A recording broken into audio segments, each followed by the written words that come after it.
মা, এই মেয়েটাকে আমার মনে ধরেছে, আমি একেই বিয়ে করব। মানে হয়েছে কি, ছেলেকে অনেকগুলো বউ দেখাচ্ছে, মানে পাত্রী দেখানো হচ্ছে, ছেলের কোনো মেয়েকেই পছন্দ হয় না। শেষমেশ একটা মেয়েকে পছন্দ হয়েছে এবং মা জিজ্ঞেস করছে, এই মেয়েটা কি তোর মনে ধরেছে বা পছন্দ হয়েছে? ছেলে বলছে, জি মা, এই মেয়েটা আমার মনে ধরেছে। তাহলে এই যে এই বাক্যটা ইংরেজিতে আমরা কিভাবে বলতে পারি যে কোনো জিনিস মনে ধরেছে? এরকম আরো কিছু বাক্য আগে বলি, যে এই গাড়িটা আমার মনে ধরেছে, তোমার কম্পিউটারটা আমার মনে ধরেছে, ও তোমার জামাটা আমার মনে ধরেছে।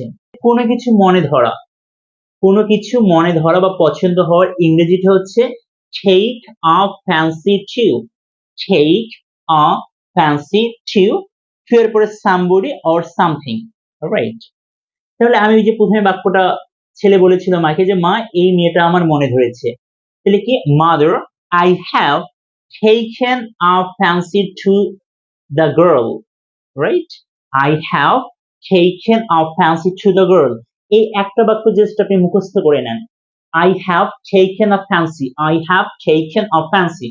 Repeat, I have taken a fancy to the girl. এই মেয়েটা আমার মনে ধরেছে, রাইট? প্রেজেন্ট পারফেক্ট হবে, রাইট? তাহলে আমি যদি বলি এই বাড়িটা আমার মনে ধরেছে, I have taken a fancy to the house.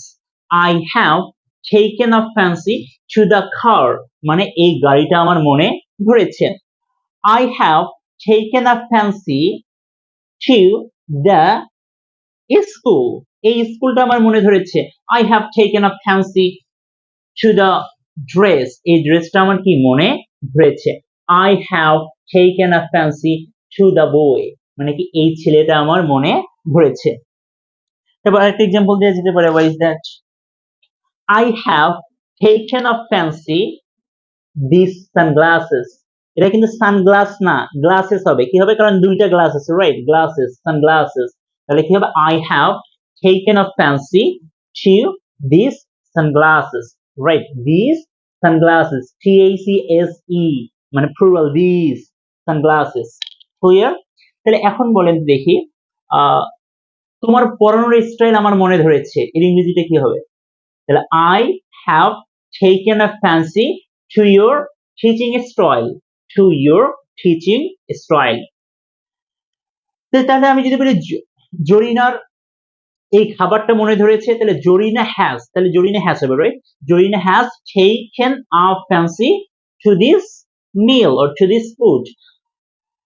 আমাদের এই ফলগুলো পছন্দ হয়েছে বা মনে ধরেছে, তাহলে we have taken a fancy to these fruits. বোঝা গিয়েছে? তাহলে কি, take a fancy to মানে কোনো কিছু মনে ধরা, আর যেহেতু মনে ধরেছে প্রেজেন্ট পারফেক্ট, দ্যাটস ওয়াই আমরা have বা has এরপরে taken মানে v3 ইউজ করছি। তো আশা করি বিষয়টা বুঝে গিয়েছে। That's all for the time being. Thanks for watching. এবং এটা অবশ্যই নিজের মানে প্রাথমিক জীবনে অবশ্যই ইউজ করবেন, and try to teach others. If you try to teach others or if you teach others, it will remain in your mind for a long time. Thank you. Assalamu alaikum.